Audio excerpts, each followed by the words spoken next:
కుంభేక్ రాష్ట్ర ముఖ్యమంత్రి కేసీఆర్ కాళేశ్వరం ప్రాజెక్టు పట్టుదలగా నిర్మించారు. ఆ ప్రాజెక్టును అహర్నిశలు శ్రమించి సమయానికి నిర్మాణం అయ్యేలా చూశారు మరో కీలక నేత.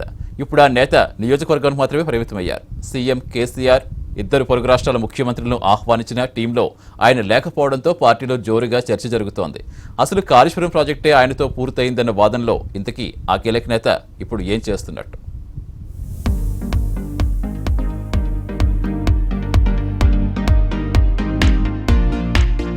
మరికొద్ది రోజుల్లోనే తెలంగాణ వరప్రదాయనిగా భావిస్తున్న కాళేశ్వరం ప్రాజెక్టు ప్రారంభోత్సవానికి సకల ఏర్పాట్లు ఘనంగా జరుగుతున్నాయి. ఒకవైపు ఏర్పాట్లు భారీ ఎత్తున జరుగుతుంటే మరోవైపు మహారాష్ట్ర, ఏపీ ముఖ్యమంత్రులు ఫడ్నవీస్, జగన్లు హాజరు కాబోతున్నారు.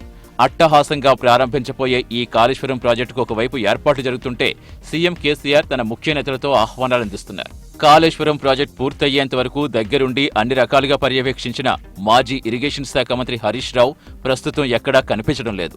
తన నియోజకవర్గం సిద్దిపేటకే పరిమితమయ్యారనే చర్చ కొనసాగుతోంది. ఇంత హడావిడి జరుగుతుంటే సీఎం కేసీఆర్ టీంలో హరీష్ రావు లేకపోవడంపై పార్టీలో జోరుగా చర్చ కొనసాగుతోంది. ఇంతకీ హరీష్ రావు ఆహ్వానం అందించే టీంలో లేకపోవడం పట్ల కూడా ఆయన అభిమానుల్లో ఆందోళన